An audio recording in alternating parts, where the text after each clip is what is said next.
halfway point, ya, strong until the end. Titik tengah perjalanan dan kita harus kuat berjalan sampai akhir. Mungkin Bapak Ibu saya tanya dulu di sini ada enggak yang pernah ikut lomba lari maraton ada? Ada? Mungkin enggak apa-apa, mungkin dalam mimpi aja enggak apa-apa. Ada.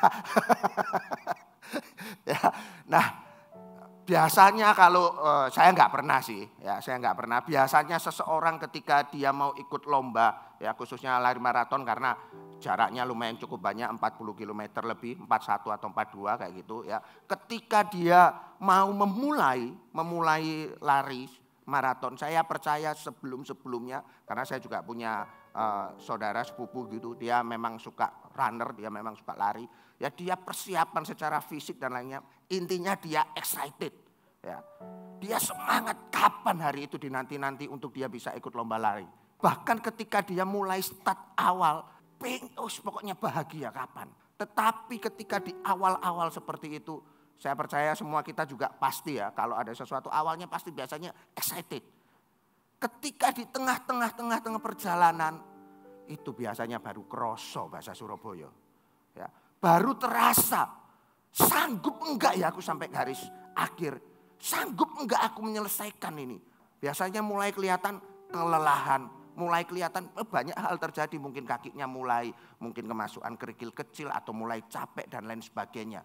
Nah kenapa hari ini, ya firman Tuhan tadi khotbahnya firman Tuhan hari ini halfway point. Di titik tengah perjalanan. Ya. Ini menggambarkan sama seperti kita di titik-titik tengah perjalanan kehidupan setiap kita. Apa yang harus kita lakukan? Firman Tuhan hari ini katakan strong until the end. Kita harus kuat sampai akhir. Bukan cuma mulainya aja kita excited. Tetapi ketika di tengah banyak hambatan, banyak halangan. Apakah bisa kita tetap sampai di akhir dengan kuat? Ya. Ketika saya renungkan ini saya teringat. Saya memang nggak pernah ikut lari maraton ya, tapi kurang lebih ilustrasinya hampir sama. Saya teringat kalau saya misalnya pergi entah bersama keluarga atau mungkin bersama teman-teman pelayanan, tapi biasanya lebih sama keluarga ya. Ketika perjalanan ke Bali, kalau naik mobil, ya, kalau naik mobil saya perjalanan ke Bali itu biasanya saya berangkat dari Surabaya itu jam 10 malam. Tujuannya cuma 2 Bapak Ibu. Kenapa saya berangkat malam? Yang pertama enak sepi, ya, jalannya gelap kan kayak manusia malam gitu. Tapi bukan itu aja, bukan yang sepi. Yang kedua yang ada kaitannya dengan ini, supaya saya tidak terganggu dengan anak-anak dan istri, ya kan? Kenapa? Perjalanan ke Bali itu kan lumayan 12 jam gitu kan? Karena dulu sebelum malam pernah pagi gitu kan, bangun tidur fresh masih enak gitu setirnya. Tapi biasanya kalau pagi bener matanya yang fresh, telinganya yang kurang fresh. Baru jalan 1 jam. Dad sudah sampai mana Dad? 1 jam lagi. Dad sudah sampai mana? Itu sudah ngebut Bapak Ibu. Makanya kenapa saya berangkat malam. Supaya anak saya tidur. Ya. Bila perlu istri suruh tidur. Walaupun kadang istri gak mau. Enggak aku nemenin kamu. Kamu gak ditemani tambah ngebut katanya gitu. Ya Pak Sandi tahu gitu ya kan. Jadi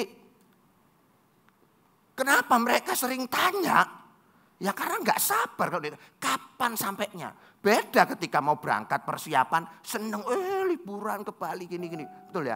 Tetapi ketika di tengah-tengah sudah nggak sabar, ya. Apalagi kalau sering ditanyain gitu ya. Ya misalnya istri ngomong pelan-pelan. Ya kalau ngomongnya cuma pelan-pelan dalam keadaan biasa gitu nggak apa-apa. Kadang ke Bali itu perjalanan kan banyak kendaraan-kendaraan besar kan, banyak truk dan lain sebagainya ya. Itu kadang kalau sudah habis ngelewatin 1, ngelewatin 2, kadang sampai seperti ini Bapak Ibu, kadang kebelet buang air kecil gitu ya. Belani saya nggak mandek di SPBU karena habis ngelewati truk-truk berapa itu tadi gitu. Ya, terus istri sabar pelan-pelan. Kamu enak sabar setir itu loh aku. Tadi balap itu susah. Nangkep maksud saya Bapak Ibu. Kalau nggak nangkep, ini masih pembukaan. Ya, ketika di tengah-tengah itu, ya itu loh tantangan sesungguhnya hambatan. Mungkin kita berangkatnya, liburan seneng, aku mau ke sini. Ya. Tapi Tapi ketika perjalanan ya itu tadi banyak tantangan dan godaan dalam kehidupan setiap kita. Ya. Dan ketika hal itu terjadi, yang paling jelas seperti ini Bapak Ibu, dilarang berhenti di tengah jalan. Tidak boleh mutung. Apa itu mutung itu? Ya berhenti itu tadi. Ya. Ketika engkau maraton juga apapun kita tidak boleh berhenti, teruslah jalan. Ya. Memang gak enak perjalanan apapun itu. Seperti yang saya kasih contoh tadi, fisik atau mungkin proyek pekerjaan kita atau cita-cita kita. Kita mulainya dengan semangat, kita mulainya dengan penuh energi. Ya. Kita kelihatan tujuan kita itu jelas. Memang kita belum sampai di sana tapi kita tahu yang kita tuju. Ya, bahkan kita mungkin di awal bisa menghadapi tantangannya. Tapi kenyataannya ketika sampai di tengah-tengah, itu bukan jaminan kita bisa mengakhiri perjalanan kita. Betul enggak? Ya. Nah, oleh karena itu di titik tengah perjalanan itu adalah tahapan yang paling penting untuk menentukan kita bisa sampai di akhir perjalanan atau enggak. Bukan awalnya, tapi di titik tengah. Mengapa? Karena di titik tengah itu bisa saya katakan kayak gini. Kita ada di tengah-tengah, kita enggak melihat ujung yang akan kita tuju Mas Ian. Betul enggak? Tapi kalau kita mau balik coaching lagi juga enggak mau. Betul enggak? Ya. Kalau yang seperti saya kasih contoh tadi maraton ataupun perjalanan saya tadi. Misalnya saya sudah sampai tengah-tengah. Masa saya mau pulang lagi? Kan enggak. Tapi itu juga masih belum kelihatan. Makanya tadi saya katakan di titik-titik tengah ini adalah sesuatu yang paling krusial, sesuatu yang paling penting. Apakah kita bisa sampai atau enggak? Mungkin ketika kita sudah di titik-titik tengah, mungkin dalam pekerjaan kita, proyek kita sudah melakukan banyak usaha. Ya kan? Tapi hasilnya masih enggak memuaskan. Kita kadang bingung mau mundur atau mau maju. Tadi saya sempat katakan jangan berhenti. Dilarang berhenti di titik tengah. Atau mungkin ketika kita di tengah-tengah kita mulai ragu, kita mulai frustasi dan lain sebagainya. Ingin menyerah, ingin kompromi. Tetaplah maju. Karena apa? Sikap dan pilihan kita di tengah akan menentukan bagaimana kita mencapai garis akhir. Dan hari ini suara Tuhan bagi kita semua, suara Tuhan bagi Anda. Tuhan tahu, Dia tahu. Kita semua termasuk saya ada di titik tengah perjalanan. Dan Tuhan tahu banyak tantangan dan rintangan di tengah perjalanan kita. Apapun itu, mungkin masalah kita, kegagalan kita, pergumulan kita, baik secara mental, emosional. Ya. Dan Tuhan tahu kita punya tujuan yang harus kita capai. Tuhan tahu kita harus sampai di tujuan. Ya, banyak hambatan dan rintangan, tetapi kita harus tetap melanjutkan perjalanan. Justru di titik tengah itulah Tuhan rindu kita mengalami mujizatnya terjadi dalam kehidupan setiap kita. Tuhan rindu kita mengalami mujizat ketika mengalami mujizat kita mengalami hal-hal yang luar biasa bersama Dia. Bukan malah kita, aduh capek aku. Justru di titik tengah itulah kita bisa melihat Tuhan bekerja dalam kehidupan setiap kita. Justru di titik tengah itulah kita belajar untuk mengandalkan Tuhan. Amin. Ya. Oleh karena itu, kita buka sama-sama dulu. Keluaran pasal yang 14, ayatnya yang ke-10 sampai yang ke-16. Keluaran pasal 14, ayatnya yang ke-10.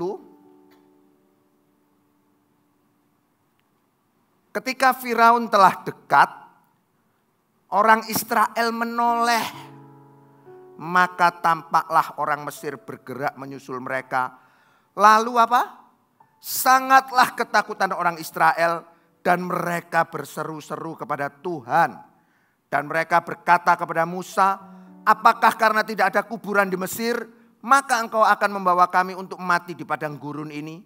Apakah yang kau perbuat ini terhadap kami dengan membawa kami keluar dari Mesir? Bukankah ini telah kami katakan kepadamu di Mesir? Janganlah mengganggu kami dan biarlah kami bekerja pada orang Mesir. Sebab lebih baik bagi kami untuk bekerja pada orang Mesir daripada mati di padang gurun ini. Ya, kita semua tahu cerita tentang ayat ini. Ya, gimana Musa membawa bangsa Israel keluar dari Mesir. Kemudian di titik tengah perjalanan Firaun bersama dengan pasukannya yang besar mengejar bangsa Israel. Ya, mengejar bangsa Israel, tadi kan dikatakan bangsa Israel menoleh gitu kan. Menoleh kan berarti ke belakang kayak gitu kan. Dia melihat pasukan Firaun yang besar. Sementara di depan dia terjepit dengan apa? Dengan keadaan karena ada laut Teberau, laut merah. Ya, sampai mereka ngomong bangsa Israel ini ketakutan. Mereka marah sama Musa.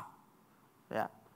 Ngapain kamu bawa-bawa aku keluar di sini? Lebih baik aku mati di Mesir daripada mati di sini. Kurang lebih kayak gitulah ceritanya. Ya kan? Saya mau ngomong kayak gini dulu. Mesir itu berbicara tentang hidup kita yang lama. Ya. Hidup kita yang lama itu ngomong kayak gini. Itu yang mungkin bisa menjadi penjara bagi kita. Yang menghalangi kita untuk melihat rencana Tuhan. Ya. Apa itu? Bisa jadi kebiasaan buruk yang membelenggu kita. Bisa jadi komunitas yang mungkin menjatuhkan kita. Atau hal-hal yang lainnya. Ya.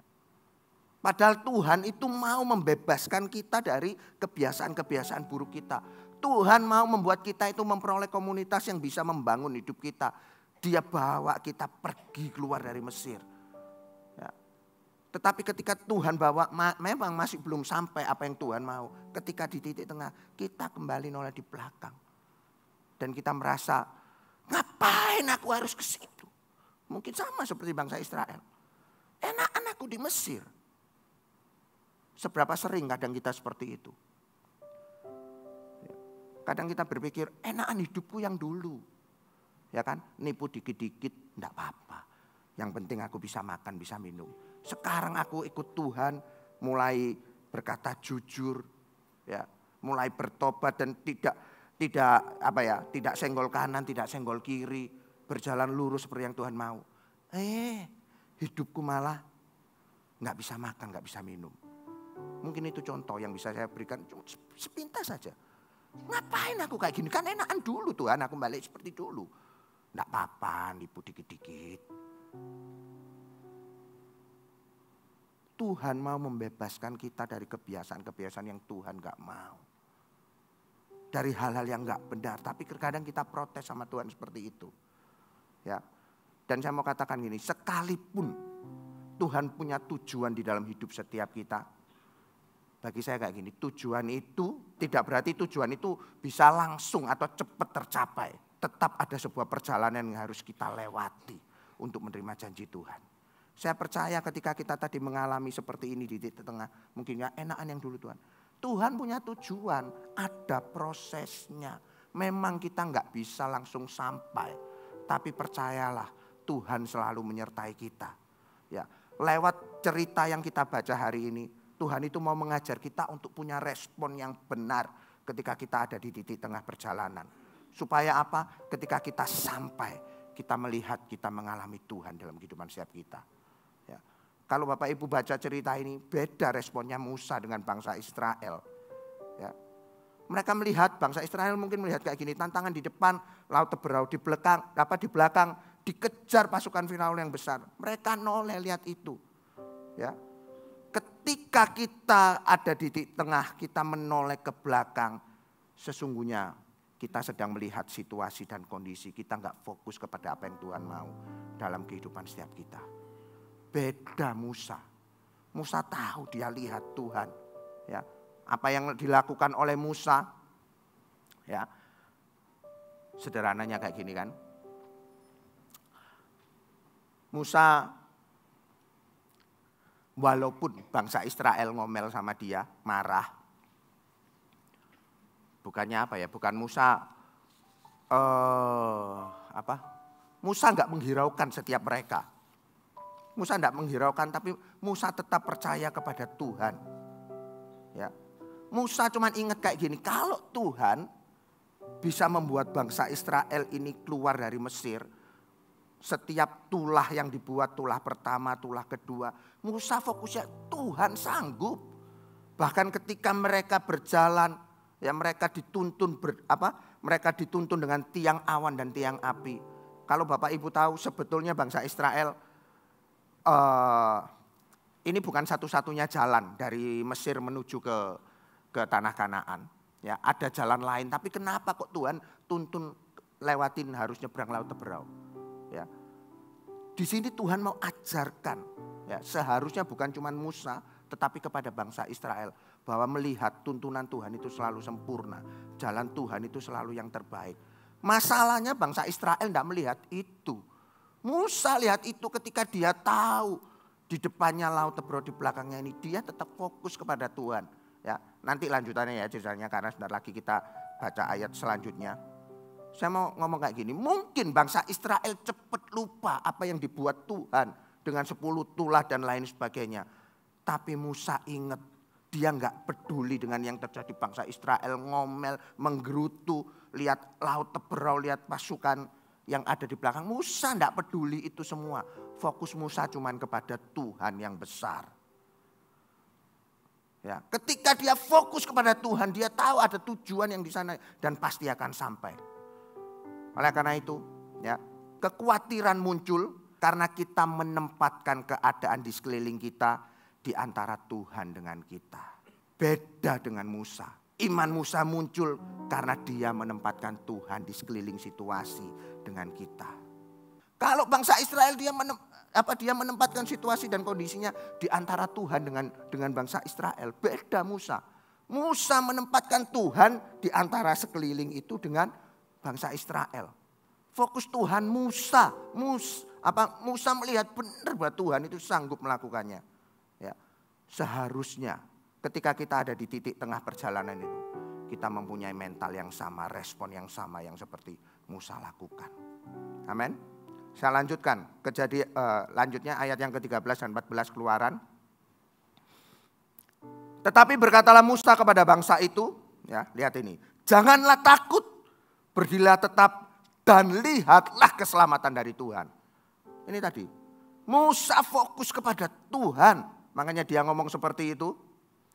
Dan yang akan diberikannya hari ini kepadamu, sebab orang Mesir yang kamu lihat hari ini tidak akan kamu lihat lagi untuk selama-lamanya. Kok bisa ya Musa ngomong kayak gini ya? Seolah-olah dia Tuhan gitu kan. Tapi dia fokus kepada Tuhan. Tuhan akan berperang untuk kamu dan kamu akan diam saja. Buat saya bisa ngomong kayak gini. Musa menghadapi ini enggak khawatir. Enggak bingung blas bahasa Jawa. Enggak bingung sama sekali. Karena dia tahu fokusnya hanya kepada Tuhan. Bukan kepada tentara Mesir yang di belakang. Begitu banyaknya pasukannya. Senjatanya komplit. Ya, dia juga enggak bingung dengan laut Teberau yang ada di depan. Ya mungkin dari kita banyak terbiasa dengan alasan-alasan yang kita buat untuk enggak percaya atau menolak kehendak Tuhan. Yang kita anggap tidak cocok dengan keinginan kita. Ya. Terkadang kita itu seperti itu. Enggak gini Tuhan, mestinya gini loh. Memang kehendak Tuhan itu mungkin secara daging itu susah ya buat kita ya. Betul enggak? Contoh yang sederhananya, Tuhan ngomong suruh mengampuni. Enak aja Tuhan mengampuni. Yang salah loh dia. Aku lebih tua, dia lebih muda. Dia yang kurang ajar. Kok aku suruh ngampuni? Tapi firman Tuhan cuma ngomong ampuni. Bisa Bapak Ibu? Ya bisa. Sekarang tidak ada kejadiannya. Coba ada kejadiannya. Firman Tuhan sederhana kan. Tidak bisa. Karena kita banyak alasan. Betul nggak? Yang salah dia kok. Ya. Walaupun bisa saya katakan seperti ini. Walaupun yang salah orang lain. Kalau Tuhan suruh mengampuni. Tuhan mau supaya kita ini yang berubah. Tuhan mau supaya hidup kita ini benar di hadapannya. Amin. Gak usah pakai banyak alasan dan lain sebagainya. Ya, karena ketika kita mulai kehilangan fokus kepada Tuhan, pastilah kita bingung, pastilah kita mengalami yang ketidakpastian. Dan akhirnya kita terpengaruh oleh hal-hal yang ada di sekitar kita. Sama seperti bangsa Israel tadi kan. Dia tidak fokus, akhirnya dia yaitu merasa khawatir, bingung, merasa tidak pasti, ngamuk-ngamuk. Ngapain kamu bawa aku keluar dari Mesir? Enak aku di Mesir kan. Lah kamu bawa aku keluar dari Mesir untuk mati di sini ngapain? Sebetulnya kalau dipikir-pikir secara manusia, betul kan mereka ngomong kayak gitu, betul nggak? Benar nggak? Benar. Karena mereka tidak fokus kepada Tuhan. Memang keinginan daging bertentangan dengan keinginan roh. Tapi firman Tuhan katakan apa? Kita harus menuruti setiap kehendaknya. Dan perintah Tuhan itu gampang, mudah. Itu bukan saya yang ngomong. Kalau saya ngomong sulit. Tapi Tuhan yang ngomong perintah Tuhanmu mudah. Kalau nggak percaya baca sendiri nanti di 1 Yohanes 5 ayat yang ketiga. Ya. Nah, ini baru masuk firman-Nya ini ya kan. Focus and follow him ya. Bagaimana kita bisa tetap fokus kepada fokus kepada Tuhan ada dua ya. Karena kita nanti secara abjad gitu ya. Yang fokus adalah F sama A. Yang follow ITH. Kalau disingkat nanti jadinya faith. Ya. Fokus F yang pertama adalah firm in faith. Memandang kepada Tuhan. Sama seperti Musa mengingatkan Israel akan kuasa Tuhan yang sanggup menyelamatkan mereka di ayat 14 tadi. Kita juga harus berpegang pada setiap janji Tuhan. Amin. Ya. Berdirilah dengan iman kita. Berdiri teguh. Bukan cuma asal-asalan tapi berdiri teguh di dalam Dia. Ingatlah bahwa Dia yang berjanji, Dia adalah Allah yang setia. Ketika kita mengalami tantangan, entah itu penderitaan fisik yang nyata, sakit penyakit yang gak kunjung henti, nunggu 10 tahun gak disembuh-sembuhkan. Tetaplah percaya bahwa Dia Tuhan yang ajaib buat setiap kita. Amin. Yang berikutnya A, act by faith not on sight. Bertindaklah sesuai dengan perintah Tuhan. Kalau kita lihat Musa, nanti kita baca ayat lanjutannya. Tuhan ngomong suruh apa sama Musa? Ayat lanjutnya itu ngomong Musa itu disuruh ngangkat tongkat. Betul nggak? Coba kalau Bapak Ibu bayangkan jadi Musa saat itu. Terus Tuhan ngomong gitu sama Bapak Ibu. Sementara di belakang dikejar ribuan puluhan ribu pasukan Mesir di depan Laut Teberau. Angkatan tongkatnya. Coba. Diangkat gak tongkatnya? Hah? Diangkat gak? Bapak Ibu ngerti pertanyaan saya? Ini masih lama loh firman Tuhannya. Diangkat gak tongkatnya? Saya kalau jujur, ya, ngapain wong kita ini dikejar pasukan Mesir di sini Laut Teberau? Ya mendingan ayo kita lawan kan gitu kan? Ya kan? Rawe-rawe rantas malang-malang putung gitu kan. Ya kan? Enggak ayo renang bareng kan gitu kan. Lu ngapain ngangkat tongkat? Betul enggak? Setuju dengan saya atau Bapak Ibu mungkin lebih rohani dari saya? Oh kalau aku ya sama seperti Musa. Bersyukur saya kalau Bapak Ibu bisa jawab kayak Musa. Karena firmannya sudah ditulis seperti biasa. Kalau firmannya belum ditulis saya enggak tahu reaksi Bapak Ibu responnya seperti apa. Ya. Buat saya kayak gini. Kan tadi ini ngomong fokus kan? Yang tadi yang pertama kan firm in faith, yang kedua act by action.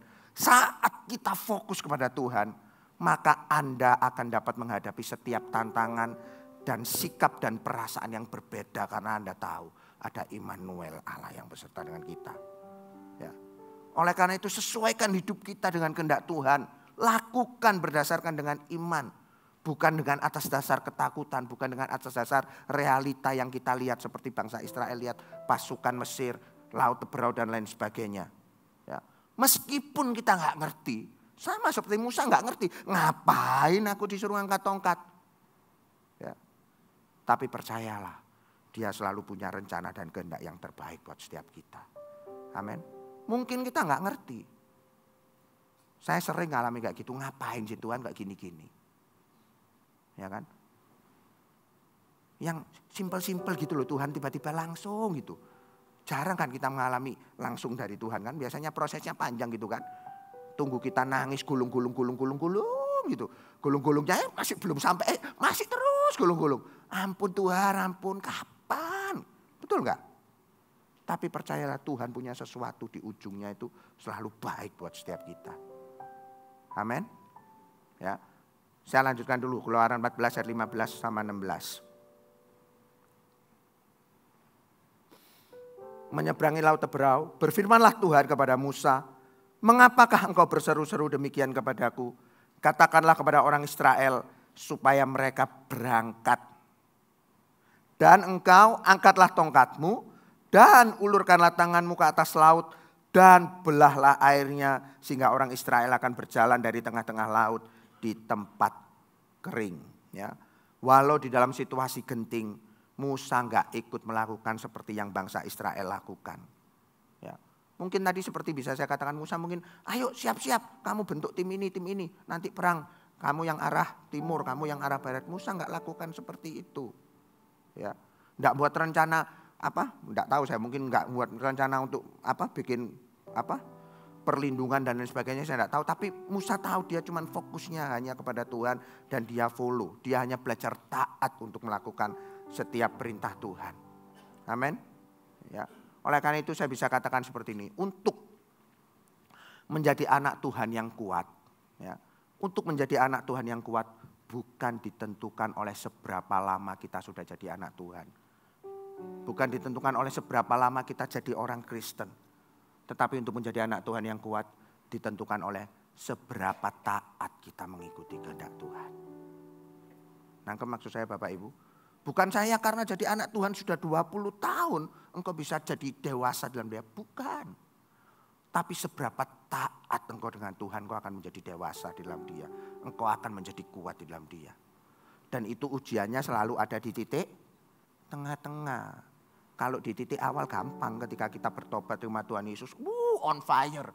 Saat teduh. Jangankan 5 menit. 5 jam sanggup aku.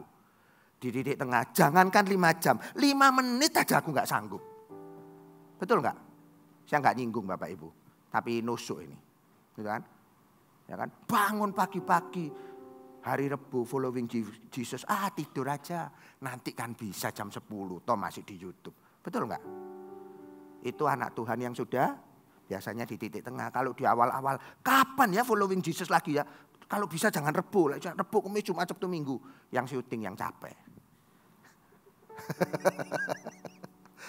Ya kan? Jadilah anak Tuhan yang kuat, jadilah anak Tuhan yang dewasa di dalam dia. Dan kita bisa dapatkan itu ketika kita taat akan setiap perintah Tuhan. Amin. Ketika Tuhan berkata, ikutlah aku. Dia sedang menyiapkan jalan bagi setiap kita. Dan langkah awal kita ketika kita mengikuti. Itulah kita akan mengalami mujizat bersama Tuhan. Kalau kita tidak pernah melangkah, kita nggak akan pernah melihat mujizat Tuhan. Betul nggak? Ya kan banyak cerita di firman Tuhan seperti itu. Ketika Petrus suruh berjalan di atas air. Kalau dia tidak melangkah, ya nggak bisa. Sama apa perkawinan di Kana. Kalau nggak disuruh cedok, suruh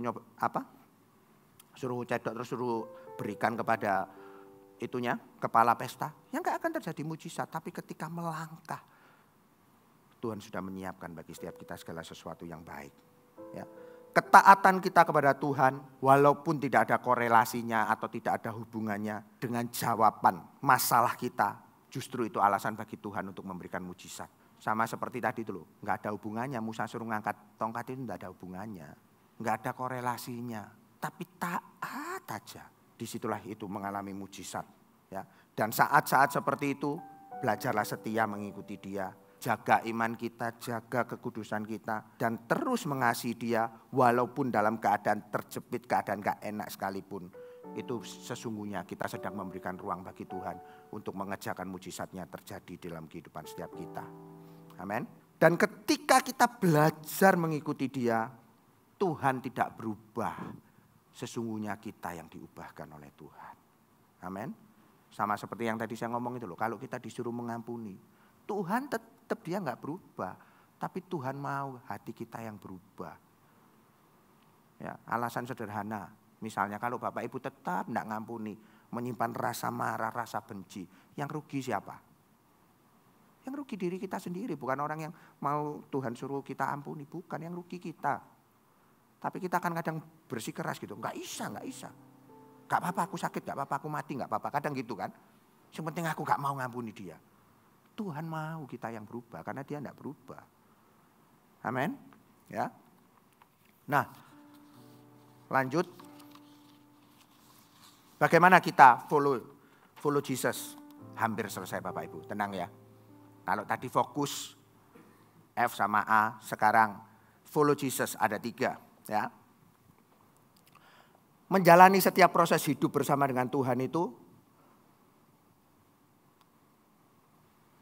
saya bisa ngomong Dia omong enak juga bagi daging enggak enak, dia omong enggak enak ya sebetulnya enak menurut roh gitu kan. Tapi jangan pernah kita lari dari proses yang Tuhan izinkan terjadi dalam kehidupan setiap kita. Ya. Oleh karena itu ketika kita mengikuti dia, yaitu inner strength. Izinkan Tuhan membangun roh dan karaktermu dalam masa-masa sulit. Ya. Beri ruang buat Tuhan ketika kita di titik tengah perjalanan hal-hal yang banyaklah pasti yang sesuatu yang hambatan, rintangan dan lain sebagainya ketika kita tahu belum sampai tujuan Tuhan. Beri ruang buat Tuhan bekerja. Ya. Jangan kita merasa gak bisa.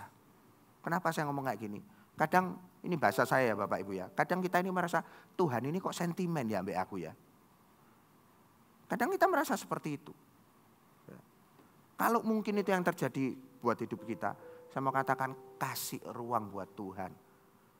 Jangan malah Bapak Ibu, oh Tuhan sentimen ambek aku, tak balik ya. Tak sentimeni Tuhan ini, jangan. Ya. Kalau kita sentimen sama Tuhan yang rugi kita. Tapi kasih ruang buat Tuhan untuk membentuk kita. Ya, memang gak gampang, itu butuh perjuangan dan pengorbanan. Tapi saya percaya ketika kita beri ruang seperti itu. Lanjutnya adalah T, trust God timing. Belajar untuk menjaga iman dalam masa-masa penantian kita. Tunggu waktu Tuhan terjadi, rencananya digenapi dalam kehidupan setiap kita. Banyak kan kalau ngomong lagu tentang waktu Tuhan. Waktu Tuhan pasti. Kadang kita enggak tahu. Ya. Kalau saya ingat tiba-tiba di firman Tuhan coba yang siapa? Lazarus. Saya takutnya Sakeus kan biasanya mirip-mirip gitu kan. Ya kan? Maria sama Marta, Tuhan, Tuhan. Kalau kamu datang lebih awal enggak mungkin saudaraku ini mati. Betul enggak? Tapi firman Tuhan kalau kita baca, memang Tuhan sengaja dia tinggal beberapa hari. Sehingga Lazarus mati kemudian ketika Tuhan datang, tahu Lazarus mati dibangkitkan. Kemuliaan Tuhan dinyatakan. Kadang kita enggak tahu. Tapi izinkan waktu Tuhan. Saya percaya waktu Tuhan pasti yang terbaik bagi setiap kita. Kalau kita, ya bukan kita lah, gak enak saya ngomong kita. Kalau saya gitu aja ya. Saya pengennya cepet terus saya. Buktinya suka ngebut gitu kan kalau nyetir mobil. Pengennya cepet terus. Ayo Tuhan bisa lebih cepat lebih baik. Betul gak? Ya, tapi waktu Tuhan selalu yang terbaik untuk menyatakan kemuliaannya. Dan saya percaya ketika waktu Tuhan janji-janjinya atau tujuan Tuhan digenapi dalam hidup kita. Tepat sesuai waktu Tuhan karena kita sudah siap seperti yang Tuhan mau. Hidup kita sudah diubahkan. Amin. ITH. Belajar untuk tidak memberontak. Itu hope in God promise. Ya, berharap kepada janji Tuhan dan jangan memberontak seperti bangsa Israel tadi yang ngamuk-ngamuk sama Musa. Memang Tuhan bawa aku ke padang gurun untuk mati gitu tak Musa. Itu kehendak Tuhan. Kan jangan seperti itu, ya. Jangan memberontak, ya. Dan kita harus tetap taat karena saya percaya ketaatan kita itu akan menjaga setiap pengharapan kita dalam Tuhan. Amin. Ya. Dan bagi setiap kita seperti yang dari awal tadi saya katakan, ketika kita ada di titik tengah perjalanan, jangan berhenti, dilarang berhenti. Ya. Belum waktunya kita berhenti. Ya. Karena mengikut Yesus adalah seperti kalimat kesaksian yang penuh dengan tanda koma bukan titik. Ketika kita mengikut Yesus itu belum titik, koma. Tuhan mau kita semakin kuat, semakin kuat, semakin kuat. Ya. Dan dunia akan melihat Yesus lewat kehidupan setiap kita. Jangan berhenti, tetaplah berjalan. Ya. Dan buat saya juga kayak gini, mengikut Yesus ketika kita sudah fokus, ketika kita ikuti dia, itu bukan cuma sekali saja atau sehari 2 hari, enggak. Sampai selama-lamanya kita fokus, sampai selama-lamanya kita follow Jesus. Amin. Tujuan Allah dalam hidup kita bukan hanya mengeluarkan kita dari perbudakan dosa, tapi dia mau menentukan kita sampai kepada tujuannya yang kekal. Ya, dan pada akhirnya Tuhan memberikan kemenangan bagi setiap kita. Amin. Ya, karena Tuhan belum berhenti bekerja, mengerjakan rencananya bagi hidup Anda dan bagi kita semuanya. Begitu juga Tuhan belum berhenti bagi gereja kita tercinta, Gereja Mawar Sharon Surabaya. Amin. Ya. Tuhan sedang bekerja dengan luar biasa lewat Gereja Mawar Sharon Surabaya. Dan saya percaya itu mungkin sedikit kesaksian aja.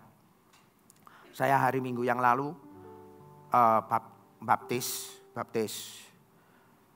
seorang wanita. Baptis seorang wanita. Bapak Ibu kalau tahu, wanita ini pokoknya belum kenal Tuhan sama sekali. Bukan orang Kristen, bukan orang percaya. Ya. Tapi tiba-tiba ketika dia lihat YouTube-nya, streamingnya kita yang berarti yang di Cempaka gitu kan. Waktu pujian penyembahan dinaikkan, dia mengalami Tuhan. Pokoknya dia mengalami jamahan Tuhan saat itu. Kemudian dia tanya sama temennya, dia bekerja di salah satu agen properti. Dia tanya sama temennya, kamu punya enggak temen yang di Gereja Mawar Sharon enggak gitu. Oh punya banyak, dia bilang gitu. Banyak teman-temannya. Terus dia ngomong kayak gini, lu bukan aku minta yang di GMS Cempaka, pokoknya gitu. Ya tolong terjemahkan sendiri, saya enggak bisa lanjutannya kayak gitu. Biar enggak salah informasi gitu. Pokoknya dia ngotot yang di GMS Cempaka kayak gitu. Bingung temennya yang sesama agent properti ini, yang di Cempaka itu temanku dikit, dia bilang gitu pokoknya ya. Terus kemudian dia ingat, oh iya aku punya teman di Cempaka. Ya dia tunjukin gitu kan. Oh ini loh, belum sampai dihubungi, pokoknya tunjukin fotonya, apa ini loh orangnya gini-gini. Like, mau nanti tak kenalin kayak gitu. Ya dia mas enggak struck pokoknya, dia enggak mau aku lah itu. Ya saya enggak tahu ya, enggak maunya kenapa.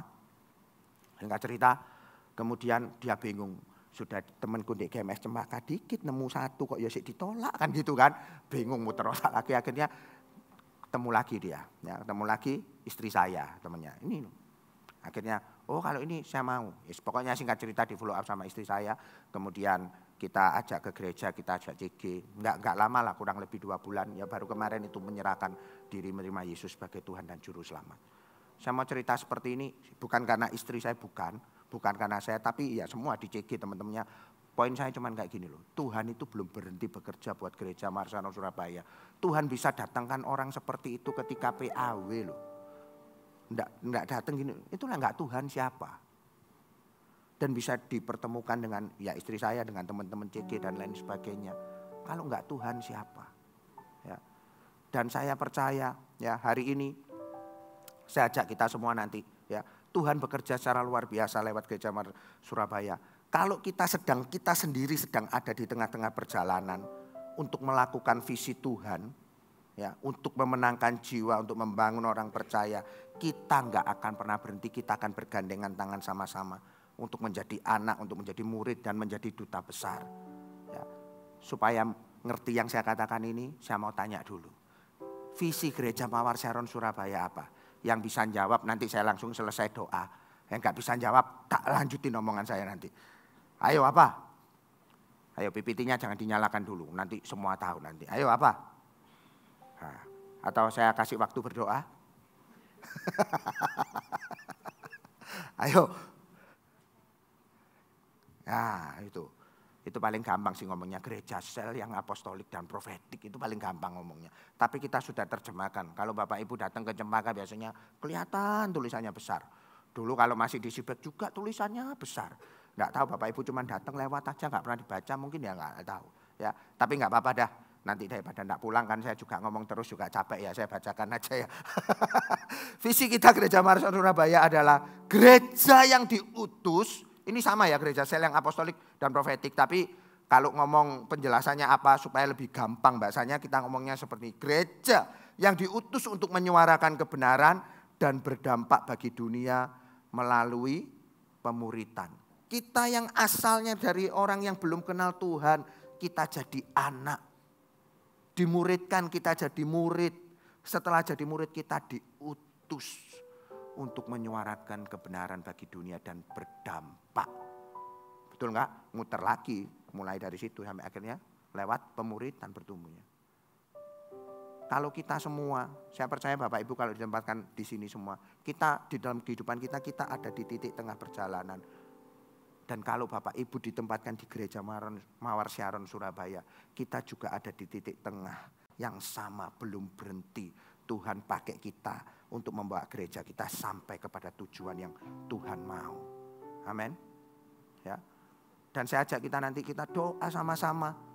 Ya, berdoa buat gereja kita. Ya. Banyak tantangannya ketika di titik tengah. Ya. Tapi saya percaya Tuhan cinta gereja kita. Ya. Tuhan cinta Anda semuanya. Tuhan mau setiap kita juga sebagai satu kesatuan gereja Mawar Sharon sampai kepada apa yang Tuhan mau. Amin. Saya mau bacakan satu ayat bagi kita semua.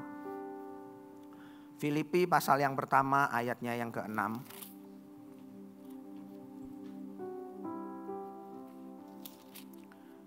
Filipi pasal yang pertama ayat yang ke-6.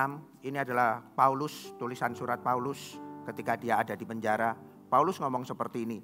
Akan hal ini aku yakin sepenuhnya, yaitu Ia, Yesus maksudnya, yang memulai pekerjaan yang baik di antara kamu, di antara Anda semua. Akan meneruskannya sampai pada akhirnya pada hari Kristus Yesus. Ya. Kalau kita sekarang ada di tengah-tengah titik perjalanan kita, termasuk kita sebagai gereja, Tuhan yang memulainya segala sesuatu dengan baik, Tuhan akan menyelesaikannya, Tuhan akan meneruskannya sampai apa yang Dia kehendaki itu terjadi di dalam kehidupan Anda, di dalam kehidupan kita sebagai gereja Mawar Sharon Surabaya. Amin. Jangan berhenti. Tetap fokus dan follow Dia. Tetap fokus dan follow Dia. Step by step. Ya. Ketika Anda fokus, Anda tidak akan menyimpang ke kanan, ke kiri. Anda akan lihat jalan terus. Apa yang Tuhan mau terjadi dalam kehidupan Anda. Amin.